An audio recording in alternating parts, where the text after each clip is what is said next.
পরের দিন সকালবেলা। আজ মেহরিশদের ফ্লাইট। আমেরিকায় ফেরত যাওয়ার দিন। পূর্ব চলে গেছে আগের ফ্লাইটে। সেই খবর তন্ময়ী জানিয়েছে সবাইকে। তবে কেন হঠাৎ করে এমন তাড়াহুড়ো করে চলে গেল সেটা কাউকেই ঠিক স্পষ্ট করে বলেনি ও। কেউ না জানলেও মেহরিশের কারণটা জানে ভালো করেই। মেহরিশ চুপচাপ বসে আছে জানালার পাশে। চোখ দুটি অন্যমনস্ক। মন যেন কোথাও আটকে আছে। হয়তো পূর্বের ফেলে যাওয়া শূন্যতায় বিভোর মেয়েটা। তবে এছাড়াও ওর মন খারাপের যথেষ্ট সুনির্দিষ্ট কারণ আছে। একদিকে পরিবারের সবার থেকে দূরে চলে যাওয়ার কষ্ট, আর অন্যদিকে পূর্বের এভাবে চলে যাওয়ার যন্ত্রণা, দুটো মিলিয়ে ওর বুকটা ভার হয়ে আছে। তন্ময় ব্যস্ত সবার গুছগাছের খেয়াল রাখতে। সাব্বিরও ওদের লাগেজ দেখাশোনা করছে। মুনতাহা একবার ঘরে, একবার বারান্দায় ছুটছে। বাইরে গাড়ি প্রস্তুত। আর কিছুক্ষণের মধ্যেই রওনা দিতে হবে এয়ারপোর্টের দিকে। আজ সন্ধ্যায় ওদের ফ্লাইট। এরপর তারা সবাই মিলেই পাড়ি দেবে আমেরিকার পথে। তারা চিহ্ন লস অ্যাঞ্জেলসে, ক্যালিফোর্নিয়া। দেশে ফিরেই রাবেয়া বেগম ঠিক করেছেন ছেলের বউকে সবার সঙ্গে পরিচয় করিয়ে দিবেন বলে। আর তার জন্য আয়োজন করেছেন এক বিশাল বড় রিসেপশন পার্টির। দুপুর থেকেই কাজের লোকজন দৌড়ঝাঁপে ব্যস্ত। বাইরের বাগানে ঝুলছে সাদা ও সোনালি রঙের রেশমি পর্দা। ফোয়ারার চারপাশে রাখা টিউলিপ আর অর্কিডের ফুলে বাগানটা যেন পরিরাজ্যের রূপ নিয়েছে। তবে এই রাজ্যে আজ রানী একা। সারাদিন মেহরিশ চুপচাপ ছিল। একটা অনুচ্চারিত অপেক্ষা ছিল চোখে। শুধু একটিবার পূর্বকে দেখবে বলে। হয়তো লোকটা আসবে ভেবেছিল ও। কিন্তু আজও আসলো না পূর্ব। সন্ধ্যার পর অতিথিরা একে একে আসতে শুরু করল। হলঘরে সাজানো হয়েছে নরম গোল্ডেন আলো। নীলাভ শেডের কার্পেট, ক্লাসিক্যাল ভায়োলিনের সুর ভেসে বেড়াচ্ছে হালকা সাউন্ড সিস্টেমে। লোকজনের কৌতূহলের অন্ত নেই যেন। রাবেয়া বেগমের পুত্রবধূকে একঝলক দেখবে বলে এখানে এসে পাড়ি জমিয়েছে সকলে। তবে এর থেকেও বেশি এক্সাইটেড পূর্বর বউকে দেখার আগ্রহে। ঠিক সেই সময়ে সিঁড়ি বেয়ে ধীরে ধীরে নামতে থাকে মেহরিশ। আজ ওকে পরানো হয়েছে কালো রঙের জর্জেটের এক অপূর্ব গর্জিয়াস শাড়ি, যার পাড়জুড়ে চকচকে কাচ ও সূক্ষ্ম জরি কাজ। গলায় সাদা হীরা বসানো পাতলা নেকলেস। কানে ঝুলছে ডায়মন্ড স্টাড। একেবারে মোহময়ী লাগছে মেয়েটিকে এই সাজে। লোকজন থমকে গেল ওকে দেখে। আলোর নিচে যেন উজ্জ্বল হয়ে উঠেছে মেহরিশ। রাবেয়া বেগম গর্বভরে সবাইকে পরিচয় করিয়ে দেন। আমার ছেলের বউ, মেহরিশ। আমাদের ঘরের মেয়ে। তন্ময় আর সাব্বির এসেছে একটু আগেই। হাসিমুখে সবার সঙ্গে কথা বলছে ওরা। কিন্তু মেহরিশের দু চোখ যে অন্য কাউকে খুঁজে যাচ্ছে সেই তখন থেকে। তন্ময়ের কাছ থেকে জানতে পেরেছে পূর্ব নাকি একটু জরুরি কাজে শহরের বাইরে গেছে। কিন্তু মেহরিশ বিশ্বাস করেনি সেটা। ও তো জানে লোকটার না আসার কারণ। মেহরিশ জানে তন্ময় মিথ্যে বলছে। রাত বাড়ার সঙ্গে সঙ্গে একে একে অতিথিরা বিদায় নিতে শুরু করে। রাবেয়া বেগম ও অসন্তোষ ছেলের না আসার কারণে। ছেলেটা কি তার কোনোদিনও ঠিক হবে না ভেবে হতাশ নিঃশ্বাস ছাড়েন তিনি। তারা চিহ্ন। রাত তখন প্রায় 2টো। শহরের চারপাশ নিস্তব্ধ। আকাশজুড়ে ছড়িয়ে আছে এক অদ্ভুত নিঃসঙ্গতা। হঠাৎ গেইটের বাইরে বাইকের পরিচিত গর্জনে কেঁপে উঠে দারোয়ান। বুঝতে পারল এই শব্দ কার। পূর্বকে দেখতে না দেখতেই তড়িঘড়ি গেইট খুলে দিল সে। দারোয়ান গেইট খুলতেই সাথে সাথে ঝড়ের বেগে বাইক নিয়ে বাড়ির ভিতরে প্রবেশ করে পূর্ব। অতঃপর হেলমেট খুলে নেমে দাঁড়ায় বাইক হতে। এরপর নির্লিপ্ততা ভঙ্গিতে বড় বড় কদমে এগিয়ে যায় নিজের রুমের দিকে। ওদিকে এতদিন পর হঠাৎ মালিকের ফিরে আসার খবরে মুহূর্তেই কোথেকে যেন ছুটে আসে অডি। মনিবের পায়ের সামনে এসে লেজ নাড়িয়ে ঘুরঘুর করতে শুরু করে সে। অন্ধকার ভেদ করে তার টুকটুকে চোখ দুটো এক লহমায় পূর্বকে খুঁজে নেয়। রুমে ঢুকেই পূর্ব লাইট জ্বালায়। চারদিকটা একবার চোখ বুলিয়ে দেখে নিয়ে এরপর অডিকে কোলে তুলে নেয়। অতঃপর নিঃশব্দে হাঁটা ধরে মেহরিশের রুমের দিকে। দরজার সামনে এসে থেমে যায় পূর্ব। ফেইরিলাইটের আবছা আলোয় ঘরটা যেন কোনো স্বপ্নপুরী। খাটের একপাশে নিথর হয়ে ঘুমিয়ে আছে মেহরিশ। কোমল মুখে শান্তির ছাপ। কালো চুল ছড়িয়ে পড়েছে বালিশে।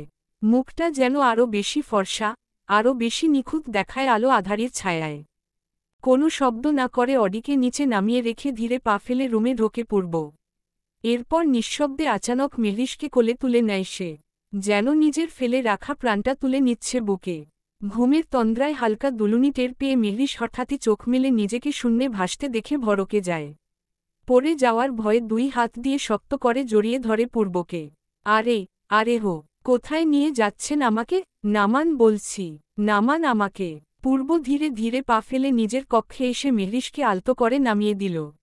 মেহরিশের গায়ের গন্ধ যেন নিজের রুমকেও আজ নতুন করে জীবিত করে তুলল। এরপর কোনো শব্দ না করেই শব্দ করে দরজাটা বন্ধ করে লক করে দিল দক্ষ হাতে। ঘরজুড়ে হঠাৎ যেন একটা ভারী নীরবতা নেমে এলো। মেহরিশ কণ্ঠে অভিমান মিশিয়ে বলল, সারাদিন কোথায় ছিলেন আপনি? এই মাঝ রাতে মনে পড়েছে আমার কথা? উদ্ধৃতি চিহ্ন। বউয়ের অভাব মাঝরাতেই ফিল হয়। গাছারা ভাবলেশহীন কথায় তেতে উঠল মেহরিশ। বলল একই সুরে, হেয়ালি বাদ দিয়ে আগে বলুন কোথায় ছিলেন সারাদিন? পূর্ব চোখ নামিয়ে নিঃসংকোচে বলল, জাহান্নামে। আবারও ভাবলেশহীন উত্তর পূর্বর। মেহরিশ মিনমিন করে বলল, থাকবেনই তো, সারাজীবন মানুষ খুন করে বেরিয়েছেন, জাহান্নামেই তো থাকবেন। পূর্ব একটু হাসল, চোখে একরাশ অদ্ভুত কোমলতা নিয়ে বলল, জান্নাতে থাকি বা জাহান্নামে, তোকে এই আমার সঙ্গেই থাকতে হবে, আর কোনো অপশন নেই আপাতত। মেহরিশ ভরকে গিয়ে প্রশ্ন করল, মানে আপাতত তোকে জাহান্নাম থেকে ঘুরিয়ে আনব? শাহবীর শাহান পূর্বের একান্ত ব্যক্তিগত জাহান্নাম, যেখান থেকে আজ রাতে তোর মুক্তি নেই। ছটফট করে অজ্ঞান হয়ে মরেও গেলেও একচুলো ছাড় পাবি না আজ, বলেই সোজা হেঁটে হঠাৎ রিমোট তুলে নিয়ে সাউন্ড বক্স অন করল পূর্ব। এরপর মুহূর্তেই একটি ইংলিশ গান প্লে করল সেখানে। মেহরিশ অবাক হল প্রচণ্ড। এত রাতে ওর ঘুমের 12টা বাজিয়ে রুমে নিয়ে এসেছে গান শোনানোর জন্য। বোকার মতো তাকিয়ে প্রশ্ন করে বলল, মাঝরাতে এই অসময়ে আমায় তুলে এনে গান শোনাতে ইচ্ছে হলো আপনার? আমার ঘুম পাচ্ছে ভীষণ, আমাকে ঘুমাতে দিন প্লিজ। পূর্ব দাঁতে দাঁত চেপে ঠান্ডা গলায় বলল, ইডিয়েট, কেন ছেড়েছি সেটা একটু পরই বুঝতে পারবি। এই বলে দেয়ালের পাশে গিয়ে দাঁড়ালো দুহাত বুকের ওপর গুজে। চোখে তার মোহনীয় এক দৃষ্টি, ঠিক যেন কোনো শিকারীকে তার শিকার দেখে ঘায়েল করার আগমুহূর্ত। কেমন যেন অদ্ভুত নজরে চেয়ে থাকল মেহরিশের দিকে, যা দেখে ভিতরে হাঁসফাঁস শুরু হলো মেহরিশের। মেহরিশের মনের ভিতরের হাঁসফাঁসের মাত্রা আরও বাড়িয়ে দিল পূর্বর মুখ থেকে বের হওয়া হাসকি ভয়েস। শাড়ি পরেছিস? মেহরিশ নিজের দিকে তাকিয়ে বলল, হ্যাঁ। কেন, আপনি কি দেখতে পাচ্ছেন না? জানতেন না আজ আমাদের রিসেপশন ছিল? কেন আসলেন না? এসে কি করতাম? আপনার সঙ্গে কথা বলাই বৃথা। পূর্ব এবার ছোট ছোট কদমে এগিয়ে এলো সামনে। একদম মেহরিশের কাছাকাছি এসে দাঁড়ালো, নিজেদের মধ্যে সর্বোচ্চ দূরত্বটুকু গুছিয়ে বলল, মেহের জান আমার, এতটুকু কথায় কি ছিল জানা নেই। তবে কথাগুলো শ্রবণ হতেই সর্বাঙ্গ থরথর করে কেঁপে উঠল মেহরিশের। এর মাঝেই পূর্ব আবারও বলে উঠল, এই শাড়িতে তোকে একদম বাজে লাগছে। কি? কিন্তু খালা মণিসহ সবাই তো বলল সুন্দর লাগছে আমাকে। পূর্ব ঠান্ডা গলায় মাথা নাড়ল, বলল একই টোনে, উহুম আমি বলছি, বিশ্বাস কর, একদম বাজে লাগছে তোকে এই শাড়িতে। খুলে ফেলি এটা? হকচকিয়ে গেল মেহরিশ। চোখ বড় বড় করে শুষ্ক ঢোক গিলল একবার। পূর্বের কথার আকার ইঙ্গিত খুব ভালো করেই বুঝতে পারছে ও। পূর্ব আর মেহরিশের উত্তরের অপেক্ষা করল না। এক ঝটকায় মেহরিশের শাড়ির আঁচল ধরে টান দিতেই নরম রেশম কাপড়টা শরীর ছুঁয়ে আলগোছে খুলে গিয়ে পুরোপুরি পূর্বের হাতে এসে পড়ল। মুহূর্তেই ঘরভরা বাতাস যেন গাঢ় হয়ে উঠল, নিঃশ্বাস ভারী হয়ে উঠল জনেরই। মেহরিশ মুহূর্তেই নিজেকে গুটিয়ে নিল, কাচুমাচু হয়ে তৎক্ষণাৎ ঘুরে দাঁড়াল। পেছনে ফিরেই লজ্জা ঢাকতে চাইল নিজের মতো করে। ওদিকে পূর্ব এক পলক চুপ করে দাঁড়িয়ে থেকে নিজের পরনের কালো শার্টের বোতাম এক এক করে খুলে ফেলল। গায়ের নিচে লুকানো তার সুঠাম দেহের প্রতিটি রেখা এখন দৃশ্যমান। গম্ভীর ও নির্লিপ্ততা ভঙ্গিতে এগিয়ে এলো মেহরিশের দিকে। ঠিক পেছনে গিয়ে খুব আলতো করে মেহরিশের ঘাড়ে মুখ গুজল। এখনো লজ্জা পাচ্ছিস? আমার সন্তানের মা হবার পরেও এই লজ্জা আসে কোথেকে তোর, মেহের? মেহরিশ এক দমকা শ্বাস টেনে গলা কাঁপিয়ে বলল, আমি আসলে। পুরো কথাটা আর শেষ করতে পারল না মেহরিশ। থেমে গেল মাঝপথে। পূর্বের কাণ্ডে থামতে বাধ্য হল বলা চলে। পূর্বর হাতের বেসামাল ছোঁয়ায় কেঁপে উঠল রমণী। একটা শিরশিরে অনুভূতি ছড়িয়ে পড়ল মেহরিশের পুরো শরীরে। চোখ বন্ধ করে করে নিল খিচে। একটা সময় পূর্বর অবাধ্য হাতের বিচরণে অতিষ্ঠ হয়ে সঙ্গে সঙ্গে সামনে ঘুরে জড়িয়ে ধরল পূর্বকে। রুমজুড়ে তখন হালকা শব্দে কোমল কণ্ঠে ইংলিশ ওয়ার্ডে উচ্চারিত হচ্ছে এলি গোল্ডিংয়ের, love me like you do, la la love me like you do. শেষ রাতের নৈশব্দতায় ডুবে আছে কক্ষটা। ফিকে সুরে বাজতে থাকা ইংলিশ গানটি শেষ হয়ে গেছে বহু আগেই। এসির মৃদু শব্দ আর দুজন নরনারীর ঘুমের নিঃশ্বাসের শব্দে মুখরিত চারপাশ। মেহরিশ আলতো করে মাথা দিয়ে রেখেছে পূর্বের বক্ষ মাঝে। নিশ্চিন্তে মাথা দিয়ে শান্তিতে ঘুমাচ্ছে ও। কিন্তু সেই শান্তি বেশিক্ষণ স্থায়ী হল না। আচমকা ঘুমের মধ্যেই ভ্রু কুঁচকে গেল পূর্বের। নিঃশ্বাস অস্বাভাবিকভাবে বেড়ে গেল, যেন কোনো অদৃশ্য আতঙ্ক আষ্টেপৃষ্ঠে বেঁধে ফেলছে ওকে। এসির ঠান্ডায় থেকেও কপালে বিন্দু বিন্দু ঘাম জমে উঠছে। ঘাড় বেয়ে নামছে ফোঁটা ফোঁটা জল। চোখ মুখ খিচে হঠাৎ বিড়বিড় করে বলতে শুরু করল, না না, please don't kill him, no no, ছেড়ে দাও ওকে। আব্রাহাম। মুহূর্তের মধ্যেই সেই বিড়বিড় চিৎকারে রূপ নিল। ঘুমের ঘরেই আচমকা চিৎকার করে উঠল পূর্ব। আকস্মিক তীব্র শব্দে ধরফরিয়ে উঠল মেহরিশ। কেঁপে উঠে চোখ মেলে তাকাতেই আবছা আলো দেখতে পেল পূর্বের বন্ধ তবে কাঁপতে থাকা চোখের পাতা। চকিত তাকালো মেহরিশ। ঘুম ভেঙে গেল ওর পুরোপুরি। হৃৎপিণ্ডের ধুকপুকানি বাড়ল তাতে। দ্রুত উঠে বসে পূর্বের কাঁধে হাত রাখল ও। ভয়ে আর উদ্বেগে কাঁপা আতঙ্কিত হয়ে বলল, পূর্ব ভাই, কি হয়েছে আপনার? শুনছেন পূর্ব ভাই? অগত্যা মেহরিশের ডাকে ঘুমের ঘরেই চোখের পাতা কিঞ্চিত কেঁপে উঠল পূর্বর। ধীরে ধীরে চোখ খুলে তাকাতেই অগত্যা সামনে ধরা পড়ল মেহরিশের চিন্তিত মুখশ্রী। ম্লান আলোয় সেই মুখে ভয়ের সঙ্গে মিশে আছে অদ্ভুত উদ্বেগ। পূর্ব কপালে ভাঁজ ফেলে গম্ভীর চোখে তাকালো ওর দিকে। গলায় বিরক্তির সুর মিশিয়ে বলল, কি হয়েছে? উঠেছিস কেন? তোকে উঠতে বলেছি আমি? পূর্বের এই অকারণ রূঢ়তায় মেহরিশের বিরক্তি চরমে উঠল। মেকি রাগের ভান করে বলল, আপনার জন্যই তো ঘুম ভেঙে গেল আমার। ঘুমের মাঝে কি সব অদ্ভুত কথা বলছিলেন? পূর্ব চোখ কুঁচকে তাকালো ওর দিকে। খানিকটা সতর্ক ভঙ্গিতে জিজ্ঞেস করল, কে? কোথায়? কি বলেছি আমি? এই বলে ধীরে ধীরে উঠে বসল সে, যেন কিছুই হয়নি। মেহরিশ তীক্ষ্ণ দৃষ্টি ফেলে বলল, সেটা তো আপনিই ভালো জানেন পূর্ব ভাই। আর এই আব্রাহামকে? পূর্ব এক মুহূর্তও দেরি করল না। ঠান্ডা সোজাসাপটা স্বরে উত্তর দিল পরপর, কেউ না। বলেই ভাবলেশীন পায়ে উঠে দাঁড়ালো বেড থেকে। পরনে শুধু মাত্র একটি কালো ট্রাউজার। উপরের অংশ উন্মুক্ত। আবছা আলোয় স্পষ্ট দেখা যাচ্ছে ওই প্রশস্ত কাঁধার পিঠজুড়ে খোদাই করা সেই ঈগলের ট্যাটুটি। মেহরিশের চোখ আটকালো সেখানে। এই ট্যাটুর প্রতি ওর অদ্ভুত এক টান আছে। অবচেতনে হাত বাড়িয়ে দিল সেখানটায়। নরম আঙুলের ডগা আলতো করে ছুঁয়ে দিল পূর্বর প্রশস্ত পিঠ। হঠাৎ কেঁপে উঠল পূর্ব। মেকি হাসকি আওয়াজে বলল, রাতের ডোজি তো এখনও পুরোপুরি সামলাতে পারিসনি। এখন আবার সিডিউস করার ট্রাই করছিস কেন? মুহূর্তেই ভ্যাবাচেকা খেল মেহরিশ। সিডিউস? ও কখন করল সেটা? ও তো শুধু ট্যাটুটায় হাত বুলাচ্ছিল। অস্বস্তি সামলাতে গলা খাকারি দিয়ে চোখ সরিয়ে বলল, আমি তো শুধু ট্যাটুটা দেখছিলাম। পূর্ব উঠে দাঁড়াল।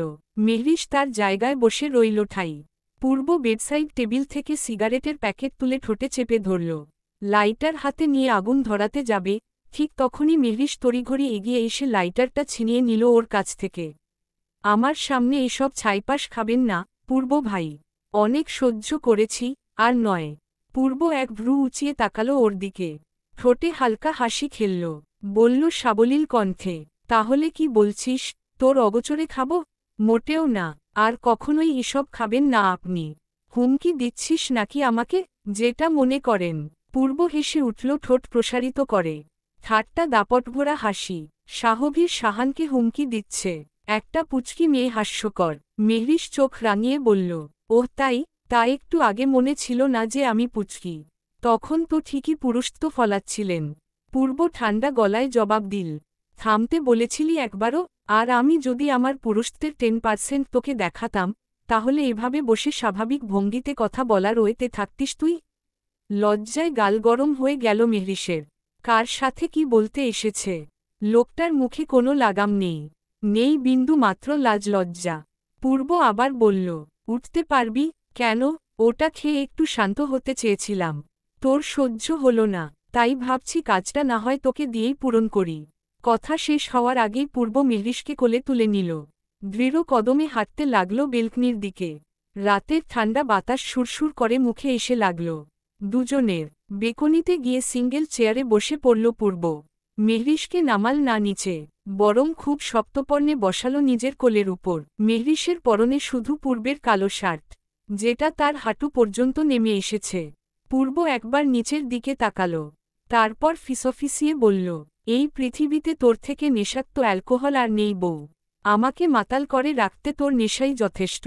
মেহরিশ ঠিক আদুরে বিড়ালছানার ন্যায় মাথা গুজে আছে পূর্বের প্রশস্ত বুকে।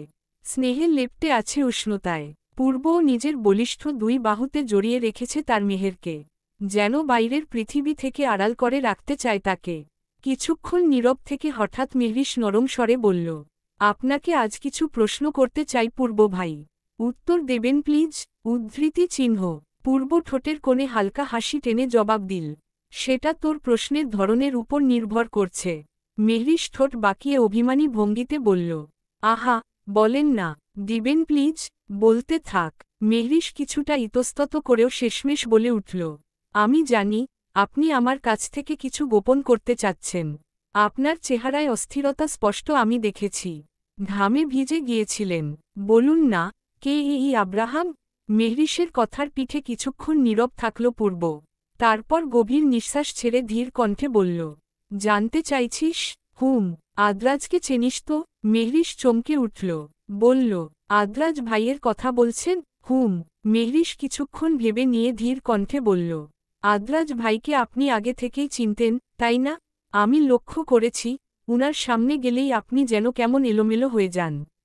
পূর্ব দৃষ্টি স্থির রেখে গম্ভীর স্বরে বলল, আগে আমার কথা শেষ করতে দিবি তো? মেহরিশ নিচু স্বরে বলল, হুম, বলুন। আদ্রাজ শুধু আমার পরিচিত না, সে আমার অতীতের এমন এক অংশ, যেটা আমি বহুদিন ধরে মাটি চাপা দিয়ে রেখেছি। মেহরিশ অবাক হয়ে চোখ বড় করল, মানে, কিভাবে? ছোটবেলা থেকেই আমি একঘেয়ে, একরোখা স্বভাবের ছিলাম। যদিও তোর ভাষ্যমতে এখনও আছি, তবে এই স্বভাবটা আমার জন্মগত। যা আমার, তা একান্তই আমার। তার মধ্যে অন্য কারো স্পর্শ আমি সহ্য করতে পারতাম না। স্কুলে যাওয়া আসা করতাম ঠিকই, কিন্তু আমার তেমন কোনো বন্ধু ছিল না। কেউই আগ বাড়িয়ে কথা বলতো না, আর আমিও খুব একটা মিশতাম না। এর পেছনে যথেষ্ট কারণও ছিল। একবার আমার থেকেও বয়সে বড়, সিনিয়র একজনকে আমি মেরেছিলাম। কারণটাও ছিল তুচ্ছ, কিন্তু রাগের মাথায় আমি হিসেব করিনি। তারপর থেকে সবাই দূরত্ব বজায় রাখত, যেন আমি কোনো ছোঁয়াচে রোগে ভুগছি। তবুও এই নির্লিপ্ততা, তার মাঝে কেউ একজন ধীরে ধীরে আমার জীবনে জায়গা করে নিয়েছিল। সেই ছিল আব্রাহাম, আমার একমাত্র ঘনিষ্ঠ বন্ধু, আমার বেস্ট ফ্রেন্ড আব্রাহাম। এই পৃথিবীতে আমার দাদির পর একমাত্র আব্রাহামই ছিল আমার সবচেয়ে কাছের মানুষ, যার সঙ্গে নির্দ্বিধায় নিজের সবকিছু ভাগ করে নিতে পারতাম আমি। দিন যত গড়াতে লাগল, আমাদের বন্ধুত্ব ততই গভীর হতে লাগল। আমরা প্রায় সবসময়ই একসঙ্গে থাকতাম, এমনকি ওদের বাড়িতেও যেতাম মাঝে মধ্যে। কিন্তু একদিন সবকিছু বদলে গেল। আমরা হঠাৎ করেই বাধা হয়ে দাঁড়ালাম কলেজ কর্তৃপক্ষের চোখে। কেন? কি করেছিলেন আপনারা? আমরা কিছু করিনি, করেছিল ওরা। হোস্টেলের মেয়েদের গোপনে তুলে নিয়ে যাওয়া হতো, বিক্রি করা হতো মোটা অঙ্কের বিনিময়ে। ঘটনাটা না চাইতেও জেনে যাই আমরা। সত্য সামনে আসতেই আমরা আর চুপ থাকতে পারিনি। ওদের পথ আটকাই, দাঁড়িয়ে যাই মেয়েগুলোর জন্য। এরপর থেকেই শত্রুরা আমাদের পেছনে লেগে গেল, রাত দিন, প্রকাশ্যে ও গোপনে। শেষমেশ কলেজের একপক্ষ অথরিটর বিষয়টা জানতে পেরে ওদের বহিষ্কার করে দেয়। উদ্ধৃতি চিহ্ন। এরপর আবারও বলতে লাগল, এরপর থেকে ওরা শুধু একটি সুযোগের জন্য ওতপেতে ছিল। আমরা সবসময় একসঙ্গে থাকায় কোনো ক্ষতি করতে পারেনি তেমন। কিন্তু হঠাৎ একদিন মা জানালেন, আমাকে দেশে নিয়ে যাবেন। যেতে চাইলাম না, কিন্তু বাধ্য হয়ে যেতে হলো। মা জোর করেই আমাকে সঙ্গে করে নিলেন। সেই সময়টাই ওদের জন্য সুযোগ হয়ে দাঁড়াল। আমার অনুপস্থিতিতে তারা আব্রাহামকে তুলে নিয়ে গেল। দূরে থাকায় আমি বাঁচাতে পারিনি, শত চেষ্টা সত্ত্বেও। তাড়াহুড়ো করে মাকে জানালাম, দেশে ফিরে যেতে চাই। কিন্তু আসার সময়ই দাদুর গাড়ি অ্যাক্সিডেন্ট ঘটল। আর সেই সময়ই দেশে যাওয়ার এই একমাত্র কারণেই আমার জীবনের সবচেয়ে প্রিয় ও কাছের দুজনকে হারালাম। এক ক্ষণ নীরবতা। মেহরিশ চুপ করে পূর্বের দিকে তাকাল। আর এর জন্যই বুঝি আমাকে এতটা অপছন্দ করতেন, তাই না? আমার জায়গায় যে কেউ থাকলে হয়তো এমনটাই করত। জানতে চাস না আব্রাহামের সঙ্গে আদ্রাজের কি কানেকশন? জি, বলুন। আদ্রাজ আব্রাহামের ভাই ছিল। আদ্রাজ ছোট ছিল, বেশিরভাগ সময় বোর্ডিংয়ে থাকত। মেহরিশ বিস্ময় চোখ বড় করল। পুরোটা মন দিয়ে শুনছে ও। বিস্মিত চোখে চেয়ে বলল, কি বলছেন? সত্যিই? একদিন আদ্রাজকে ফলো করি আমি, রেগেমেগে। সেদিন দেখি তাকে আব্রাহামের মায়ের সঙ্গে। যদিও আদ্রাজ অনেকটাই আব্রাহামের মতোই, তবুও সেদিন তাকে ওর মায়ের সঙ্গে দেখে সবকিছু স্পষ্ট হয়ে গেল। এর জন্যই বুঝি বাঁচিয়ে রেখেছেন আদ্রাজ ভাইকে? আচ্ছা, আরেকটা কথা, রিয়াকে কেন মারলেন, পূর্ব ভাই? ও তো খুব ভালো একটা মেয়ে ছিল। খুব সাধারণ। পূর্ব ধীরে ধীরে মাথা নাড়ল। শব্দ করে হাসল কিঞ্চিত। বলল, সাধারণ? হাহ, আমরা সবসময় চোখের সামনে যা দেখি, মানুষ বাইরে যা দেখায়, তেমনটা নয়, মেহের। ভিতরটা সম্পূর্ণ আলাদা। রিয়ার ফিয়েন্সকে মারার ডিল পাই আমি। ডিল মতোই কাজ করি। যদিও ওই বাস্টার্ডও ছিল একদম জঘন্য ক্যাটাগরির। রিয়া প্রতিশোধ নেয়ার জন্য সে তোকে টার্গেট করেছিল। তোর সঙ্গে ফ্রেন্ডশিপ করে আমাকে ব্ল্যাকমেইল করতে চেয়েছিল। তোকে কিডন্যাপ করার পিছনেও রিয়ার হাত ছিল। যখন সব জানতে পারলাম, তখনই ওকে তুলে আনলাম। প্রথমে বুঝলাম, বুঝাতে চেষ্টা করলাম, কিন্তু অবুঝ মেয়েটা বুঝল না, বুঝতে নারাজ। এক মুহূর্ত নীরবতা, তারপর পূর্বের কণ্ঠ হয়ে উঠল আরও কঠিন। তারপর আর কি করার? পথের কাঁটা উগরে ফেললাম। আমি বেঁচে থাকতে, আমার প্রাণের ক্ষতি করার চেষ্টা তো দূরের কথা, যদি কেউ এমন চিন্তা মাথায় আনে তাহলে আমি তাকে ঠিক এভাবেই উগরে ফেলব। ভাবব না দ্বিতীয়বার। আর আমার শপথের কথা, সেটা কি হবে? তোর জন্য যেখানে নিজের জীবনটাও বিলিয়ে দিতে দুবার ভাবব না, সেখানে এটা আর তেমন কিছু নয়।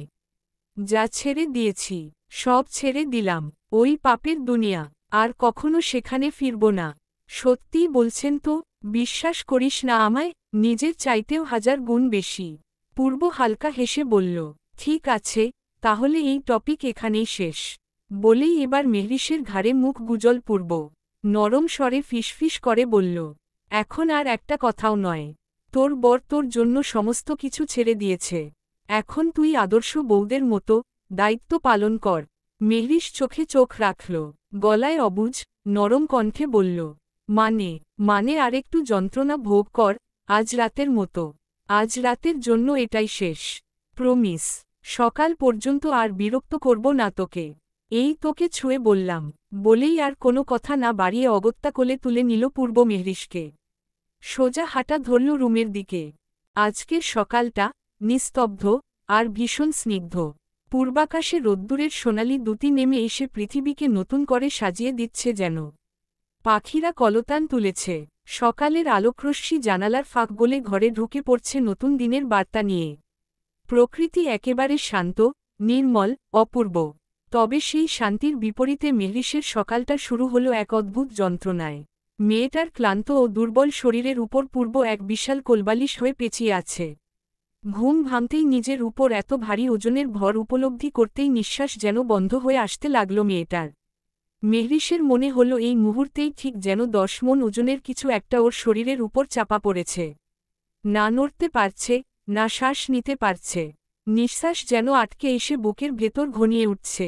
সহ্যর সীমা অতিক্রম করে সর্বশেষে একটু নড়ার চেষ্টা করতেই পূর্ব বিরক্তি মেশানো ঘুমোজরানো স্বরে ছোট্ট শব্দ করে উঠল ঘুমে বিঘ্নিত ঘটায়। বাধ্য হয়েই থেমে গেল মেহরিশ। তবু পূর্বের চাপা আলিঙ্গন শিথিল হল না, বরং আরও শক্ত হয়ে উঠল। সাপের মতো পেঁচিয়ে ধরল মেয়েটার সর্বাঙ্গ। এইবার প্রচণ্ড বিরক্তই হল বটে মেহরিশ। নিঃশ্বাস যেন আরেকটু হলেই থেমে যাবে ওর। সহ্যের সীমা পেরিয়ে একটা সময় দমবন্ধ কণ্ঠে বলে উঠল, পূর্ব ভাই, ছাড়ুন। আপনি তো রীতিমতো আমাকে দম আটকে মারার পয়তারা করছেন। শুনছেন? ছাড়ুন। কিন্তু পূর্বের ভ্রুক্ষেপমাত্র নেই তাতে। বিন্দুমাত্র না নড়ে, দিব্যি আগের মতো ঘুমিয়ে থেকেও অর্ধনিদ্রিত কণ্ঠে বলল, বড্ড টায়ার্ড লাগছে, মেহের। একটু ঘুমাতে দে। মেহরিশ ক্ষেপে গিয়ে বলল, তো আপনি ঘুমান না, আপনাকে আটকাচ্ছে কে?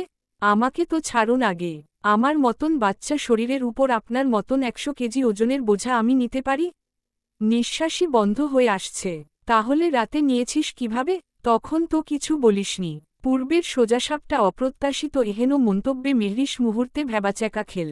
মুখ রাঙা হয়ে উঠল লজ্জায়। আবার রাগও তেতে উঠল ভেতরে। কার সাথে কি বলতে এসেছে সে? এই লাগামহীন মানুষের সঙ্গে তর্ক করাই বৃথা। অবশেষে দাঁত চেপে রুক্ষ স্বরে আওড়াল, আপনি কি উঠবেন, নাকি আমি চেঁচামেচি শুরু করব? চেঁচিয়ে গলা ব্যথা করেও কোনো লাভ নেই, কেউ শুনবে না তোর চেঁচানো, বিকজ এটা সাউন্ডপ্রুফ রুম। হ্যাঁ, অত্যন্ত বিস্মিত স্বরে আওড়াল মেহরিশ। পূর্ব নড়েচড়ে উঠল কিঞ্চিত, তির্যক হেসে বলল, ইয়েস। কেন রাতে বুঝতে পারিসনি? তুই যেভাবে চেঁচিয়েছিস, এতক্ষণে পুরো এলাকা ছুটে করে আসার কথা ছিল। মেহরিশের মুখ লজ্জায় পুড়ে লাল হয়ে গেল, বুকের ভেতরটায় অস্থির আগুন জ্বলে উঠল, শরীর মন দুটোই গলে মিয়ে এলো। অস্ফুট কণ্ঠে বলল, নির্লজ্জ একটা, ছাড়ুন তো। পূর্ব হাত মুছিয়ে ঘাড়টা এপাশ ওপাশ মটকাল। হাতের বাঁধন আলগা হতেই মেহরিশ তাড়াতাড়ি উঠে বসল। এলোমেলো কাপড়গুলো মেঝেতে ছড়িয়ে আছে, তার গায়ে কেবল পূর্বের একটি টি শার্ট, যা হাঁটু সমান হয়ে ঝুলে পড়েছে। লজ্জায় মুখ নুয়ে পড়ল ওর। পূর্ব ধীরে ধীরে উঠে বসল, আদেশসূচক বাক্য আওড়াল, উঠে ফ্রেশ হয়ে দ্রুত রেডি হয়ে নে, বের হব আমরা। কোথায় যাব, সেটা গেলেই দেখতে পারবি। মেহরিশ বিরক্ত, অবসন্ন গলায় বলল, আমি আর কোথাও যেতে পারবো না পূর্ব ভাই, শরীরে সামান্যতম শক্তিও অবশিষ্ট নেই। আমার শরীরের কি অবস্থা করে ছেড়েছেন দেখুন তো, নির্দয় পুরুষ একটা। এখন থেকে রোজই এমন হবে, খাওয়া দাওয়া ঠিকমতো কর। এত অল্পতেই যদি দুর্বল হয়ে পড়িস, তাহলে সারা জীবন আমাকে সামলাবি কেমন করে? চোখে ভেজা জলের আভা নিয়ে মেহরিশ দাঁতে দাঁত চেপে বলল, আমাকে না বলে আগে নিজের ওজনটা কমান, আগের থেকে অনেক বেশি ভারী হয়ে গেছেন আপনি। পূর্ব নিষ্পৃহ হাসি নিয়ে আয়নার দিকে তাকাল, বলল সেদিকে তাকিয়েই, আমি একদম ফিট অ্যান্ড ফাইন, যাকে বলে পারফেক্ট। মেহরিশ দাঁত চেপে বিড়বিড় করে উঠল, হু, ফিট অ্যান্ড ফাইনাল, হাতির বাচ্চা কোথাকার। পূর্ব সঙ্গে সঙ্গে ঘুরে তাকাল, ভ্রু উঁচিয়ে জবাব দিল, কিছু বললি? মেহরিশ চোখ নামিয়ে নরম স্বরে বলল, না, কিছু না। বুঝেছি, একসঙ্গে ফ্রেশ হতে চাইছিস, তাই তো? মেহরিশ চমকে উঠে বলল, সেটা আমি কখন বললাম? এই এতক্ষণ দাঁড়িয়ে আছিস ফ্রেশ না হয়ে। ওকে, আমি আসছি। বাক্য শেষ হতে না হতেই মেহরিশ আতঙ্কিত হয়ে পা পিছিয়ে গেল। চোখ বিস্ফারিত হয়ে কণ্ঠে ভয়ের রেশ মিশিয়ে বলল তড়িঘড়ি, অসম্ভব, আমি যাচ্ছি, যাচ্ছি বলেই ছুটে ঢুকে গেল ওয়াশরুমে। দরজা বন্ধ হওয়ার শব্দে ঘর ভরে উঠল নিস্তব্ধতায়। সেদিকে তাকিয়ে পূর্ব একেবারে নিরুদ্বেগভাবে হেসে উঠল। হাসির ধ্বনি ঘরের দেয়ালে প্রতিধ্বনিত হল। ধীর ভঙ্গিতে নাভির কাছ থেকে ট্রাউজার টেনে কিঞ্চিত উপরের দিকে উঠালো পূর্ব। সহসা এগিয়ে গিয়ে দাঁড়াল বারান্দায়। পূর্ব রেডি ফেডি হয়ে দৃঢ় পায়ে এগিয়ে যাচ্ছে সদর দরজার অভিমুখে। পিছনেই মেহরিশ ছোট ছোট কদমে হেঁটে আসছে পূর্বের পিছু পিছু। দরজার দিকে এগোতেই হঠাৎই পিছন থেকে ভেসে এল রাবেয়া বেগমের কণ্ঠস্বর, এই অসময়ে কোথায় যাচ্ছিস তোরা? থমকে দাঁড়াল পূর্ব, অত্যন্ত সাবলীল কণ্ঠে প্রত্যুত্তর করল, দেখতেই পাচ্ছেন, বাইরে যাচ্ছি। রাবেয়া বেগম ভ্রু কুঁচকে বললেন, কিন্তু মেয়েটাকে নিয়ে কোথায় যাচ্ছি সেই অসময়ে? ওর স্বামীর বাড়ি। স্বামীর নিজস্ব বাড়ি থাকতে ও কেন অন্য বাড়িতে থাকবে? রাবেয়া বেগম বিস্মিত স্বরে বললেন ছেলেকে, এভাবে কেন বলছো শাহান? এটাও তো ওরই বাড়ি, আর মেয়েটা একা ওই বাড়িতে কিভাবে থাকবে? পূর্ব এক পা এগিয়ে এসে শান্ত, তীক্ষ্ণ সুরে বলল, আমি থাকতে ও একা থাকবে কেন? আপনার কি আমাকে চোখে পড়ছে না? কিছুক্ষণ নীরব থাকলেন রাবেয়া বেগম, তারপর গলা নামিয়ে বললেন, কিন্তু, এখানে কিন্তু ফিন্তু আসছে কোথা থেকে? আমি আমার বউকে নিজের বাড়ি নিয়ে যাচ্ছি, এর জন্য নিশ্চয়ই আপনাকে কৈফিয়ত দিতে হবে না? উদ্ধৃতি চিহ্ন। মেহরিশ এগিয়ে মা ছেলের মাঝে। রাবেয়া বেগমকে উদ্দেশ্য করে নরম স্বরে বলল, কিছু হবে না খালাম্নি, আমি পারব। আর মাঝে মাঝেই এ বাড়ি আসব। আশফিয়াও আসা যাওয়া করবে। রাবেয়া বেগম স্নেহে ওর কপালে হাত রাখলেন, সাবধানে থাকিস মা, ও আমার সঙ্গে যাচ্ছে। আমি বোধহয় কথাটা ক্লিয়ারলি বুঝাতে পারিনি। দরজা পেরোনোর আগে মেহরিশ পেছনে ফিরে ফিসফিস করে বলল, আসি খালাম্নি। ঘণ্টার ব্যবধানে ওরা পৌঁছালো পূর্বের সেই আধুনিক ডুপ্লেক্স বাড়িটাই। বড় বড় কদমে আগে ভাগেই বাড়ির ভিতরে প্রবেশ করল পূর্ব। ভিতরে ঢুকেই গর্জে উঠল পূর্ব, সাব্বির, বের হ, ফাস্ট। সাব্বির চোখ বড় বড় করে তাকাল। টিভিতে ম্যাচ দেখছিল সে, হাতে টিভির রিমোটখানা এখনও চেপে রাখা। অমনি পিছন ঘুরে উদ্বিগ্ন কণ্ঠে আওড়াল, মানে, কোথায় যাব আমি, ভাই? পূর্ব ঠান্ডা, কঠিন কণ্ঠে বলল, জাহান্নামে যা, বাট এখন বের হ। সাব্বির থমকাল, তারপর অবিশ্বাসে হেসে উঠল। এসব কি বলছিস ভাই? আমি গেলে তোকে নিত্যনতুন সাব্বির শেফের হাতের স্পেশাল খাবার কে খাওয়াবে? রান্না করে কে খাওয়াবে তোকে? পূর্ব 1 ইঞ্চি এগিয়ে এসে নিচু গলায় বলল। সেই চিন্তা তোর করতে হবে না, আপাতত বের হ। সেই মুহূর্তে দরজা এসে দাঁড়ালো মেহরিশ। সাব্বির পূর্বর পিছন গলে তাকালো সেদিকে। এইবার বোধগম্য হল বিষয়টা। বন্ধু যে বউ পেয়ে ওকে তাড়িয়ে দিচ্ছে বুঝে উঠতেই ব্যথিত সরে আওড়াল। বউ ঘরে আনতে না আনতেই পর করে দিচ্ছি সেভাবে বন্ধুকে? হ্যাঁ খুদা, এই কেয়া কেয়া দেখা রাহা হে তু মুঝে। উঠালে মুঝে উঠালে, বলেই বুক চাপড়াতে লাগল বেদনায়। বিরক্ত হল পূর্ব, চোখ মুখ খিচে নিয়ে সরে দাঁড়াতে দাঁড়াতে বলল, নাটক শেষ হলে এখন বের হতে পারিস। দরজা ওদিকে। থাকলাম না তোর বাড়িতে? সাব্বির শেফের থাকার জায়গার কি অভাব পড়ছে নাকি? আমি ভিআইপি প্লেস রিজার্ভ করি, সেখানেই থাকব। বলেই নাক টানতে টানতে বেরিয়ে গেল সাব্বির। মেহরিশ থমকে দাঁড়িয়ে তাকালো তার দিকে। উনি থাকলে কি সমস্যা হতো পূর্ব ভাই? বাড়িটা তো কম বড় নয়, নিজ রুমেই তো থাকতো উনি, তাই না? আমি আমাদের জনের মাঝে কোনো ডিস্টারবান্স চাই না, বুঝেছিস? আর এটা আস্ত একটা আপদ। বলেই পূর্ব দরজা লাগাল। মেহরিশ দীর্ঘশ্বাস ফেলল। কিছু বলতে যাবে এমন সময় হঠাৎই দরজায় টোকা পড়ল। পূর্ব বিরক্ত হয়ে দরজা খুলল। বাইরে দাঁড়িয়ে সাব্বির, মুখে চাপা ক্ষোভ, অস্বস্তি মেশানো গলায় বলল, ভাই, আমার কাপড় চোপড়গুলো তো দিবি? মানিব্যাগটাও পর্যন্ত আনিনি। মুখের উপর ধ্রিম শব্দে দরজা বন্ধ করে দিল পূর্ব। কয়েক পা ভেতরে যেতেই আবারও দরজায় শব্দ পড়ল। এইবার বিরক্তি স্পষ্ট হল পূর্বের চোখে মুখে। দাঁত চেপে দরজার কাছে গিয়ে শক্ত হাতে দরজা টেনে খুলতেই চোখে পড়ল পকেটে হাত গুজে দাঁড়িয়ে থাকা তন্ময়কে। পূর্বের ভ্রু প্রসারিত হল। একবারে সব আপদ একসঙ্গে এসে হাজির। বলল রেগেমেগে, কি সমস্যা? তন্ময় একপাশ দিয়ে অনুমতির অপেক্ষা না করেই ভেতরে ঢুকে পড়ল। সরে দাঁড়ালো পূর্ব। ভিতরে ঢুকতে ঢুকতে তন্ময় অত্যন্ত চিন্তিত গলায় আওড়াল, তোদের ভাইবোনদের সমস্যা কিরে ভাই?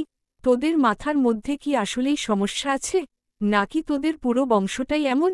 পূর্ব কপাল কুঁচকে বলল, মানে, কি হয়েছে?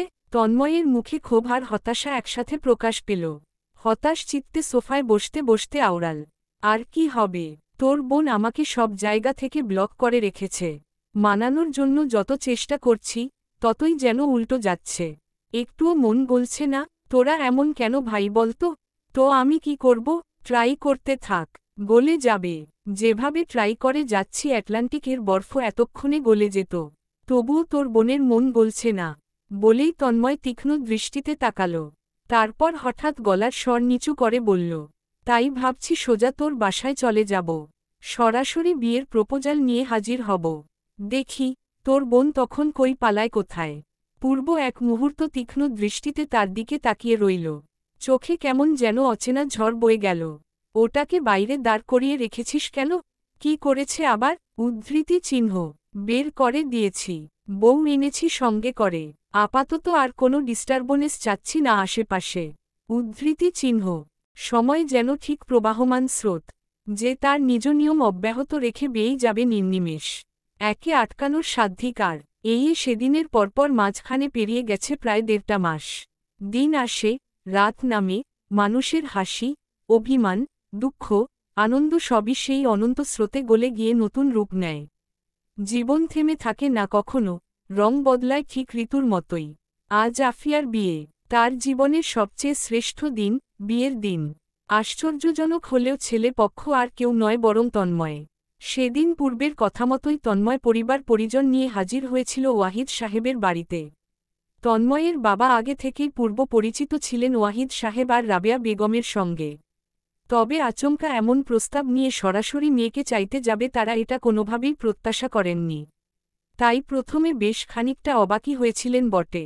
তন্ময় ভদ্র, স্বল্পভাষী, দেখতেও যথেষ্ট হ্যান্ডসাম। এমন ছেলেকে ফিরিয়ে দেয়ার সাধ্ধিকার? তবুও প্রথমে অবশ্য ওয়াহিদ সাহেব আর রাবেয়া বেগম কিছুটা দ্বিধাগ্রস্ত হয়েছিলেন এই সম্পর্ক নিয়ে। কিন্তু পূর্ব যখন জানালো তন্ময় বহুদিন ধরেই আশফিয়াকে পছন্দ করে, তখনই সব দ্বিধা ঝরে পড়ে তাদের। পুনরায় নিজেরাই ফোন করে ডেকে নিয়ে সম্মতির সিলমোহর বসিয়েছিলেন উক্ত প্রস্তাবে। তন্ময়ের আনন্দ ছিল নিঃশব্দ, গভীর।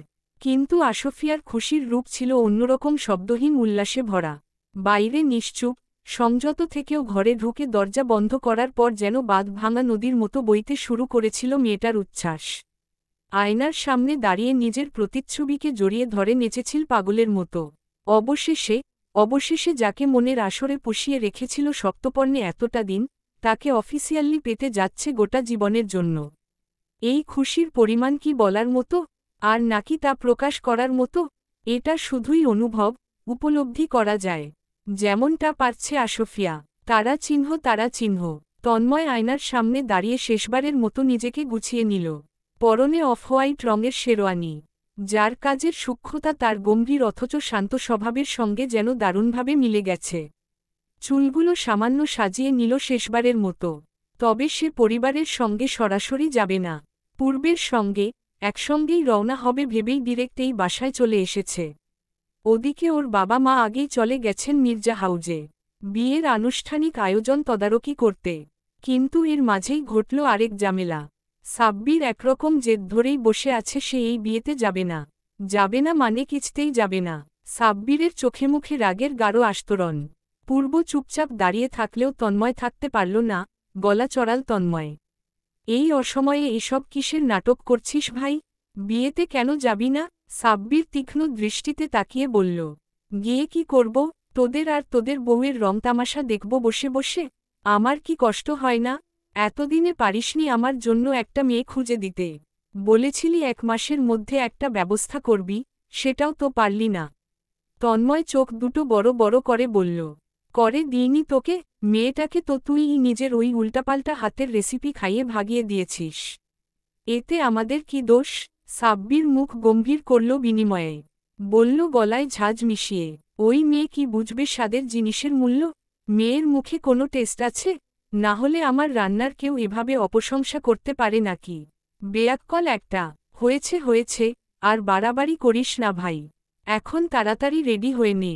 জীবনে প্রথমবার বিয়ে করতে যাচ্ছি প্লিজ, আজকের দিনটা একটু কনসিডার কর। কথা দিলাম কাল থেকেই তোর জন্য মেয়ে খোঁজার মিশনে নামব। পাক্কা প্রমিস। সাব্বির চোখ কুঁচকে তাকাল, কণ্ঠে একরাশ বিতৃষ্ণা মিশিয়ে উত্তর করল। আজকেই দেখ। আজকে দেখলে কি সমস্যা? তন্ময় হেসে মাথা নাড়ল, বলল লজ্জা ভঙ্গিতে, কি বলছিস ভাই? আজ আমার বিয়ে, আজকের দিনটা অন্তত শান্তিতে কাটাতে দে। আজকে আমি আমার বউটা ছাড়া অন্য কোনো মেয়ের দিকে তাকাব না। হেতে যে পাপ লাগবে আমার। সাব্বির সন্নিগ্ধ দৃষ্টিতে তাকাল, গলা চড়িয়ে বলল,